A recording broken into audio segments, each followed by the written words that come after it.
Hi friends, welcome to our channel. Sita, Sivakrishna ఇద్దరూ కలిసి నా దగ్గర లెటర్ ఉంది పైన ఎస్పీ గారి దగ్గర నుంచి, కాబట్టి ఇక మీరు ఏమీ చెయ్యలేరు అని చెప్పి శివకృష్ణ ఆ లెటర్ని చూపిస్తూ ఉంటాడు. అది సిఐ3లోకి చదివి ఒక్కసారిగా ఆశ్చర్యపోతాడు. అదేంటి, నువ్వు పర్మిషన్ తెచ్చుకున్నావా అని అడుగుతూ ఉంటాడు.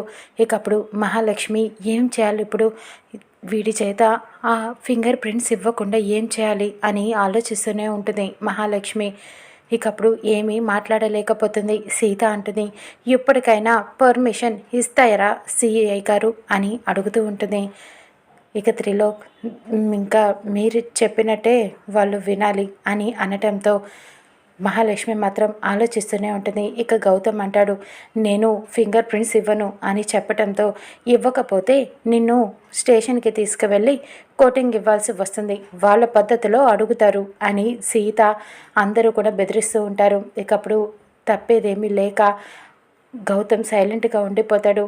త్రిలోక్ చెప్తూ ఉంటాడు, గౌతమ్ నువ్వు ఇంకా ఫింగర్ ప్రింట్స్ ఇవ్వాల్సిందే, ఆయన చెప్పినట్టు నువ్వు వినాలి, పైనుంచి ఆర్డర్స్ వచ్చినాయి కాబట్టి కంపల్సరీగా నువ్వు ఇంకా ఇవ్వక తప్పదు అని చెప్పడంతో గౌతమ్ సరే అని ఒప్పుకొని ఇక తీసుకోండి అని చెప్పి ఫింగర్ ప్రింట్స్ని ఇస్తూ ఉంటాడు.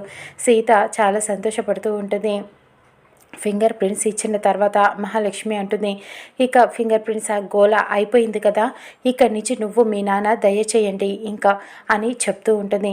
సీత అంటుంది, కానీ ఇప్పటికి నేను వెళ్తున్నాను, కానీ తొందరలోనే మళ్ళీ వస్తాను, అసలు నిందితుల్ని ఎవరో నేను కనిపెడతాను కదా, ఈ ఫింగర్ ప్రింట్స్ తోటి ఎవరు హంతకులో తేలిపోతుంది, అప్పుడు వాళ్ళ నిజస్వరూపం బయటపడుతుంది, నేను అప్పుడు వస్తాను, వాళ్ళని ఉరికంబం ఎక్కించటానికి వస్తాను, నా చేతిలో వాళ్ళ పని ఉందే, ఇక అసలు నిందితులు దొరికిపోయినట్టే అని చెప్పి అంటుంది.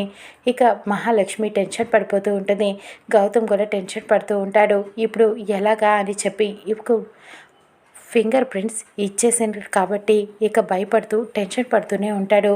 ఏదో ఒకటి చెయ్యాలి, అక్కడ ఫింగర్ ప్రింట్స్ మొత్తం చేసేవాళ్ళు ఉంటారు కదా, వాళ్ళని వెళ్ళి డబ్బులు ఇచ్చి మేనేజ్ చేద్దాం అని మహాలక్ష్మి ఆలోచిస్తూ ఉంటుంది. కానీ గౌతమ్ ఏం ప్లాన్ వేస్తాడు, ఇక్కడ ఫింగర్ ప్రింట్స్ వాళ్ళ దగ్గర సీత అసలు నిందితులు గౌతమ్ని హంతకుడిగా పట్టుకుంటుందా, రామ్కి రుజువు చేస్తుందా, చూద్దాం రానున్న ఎపిసోడ్లో.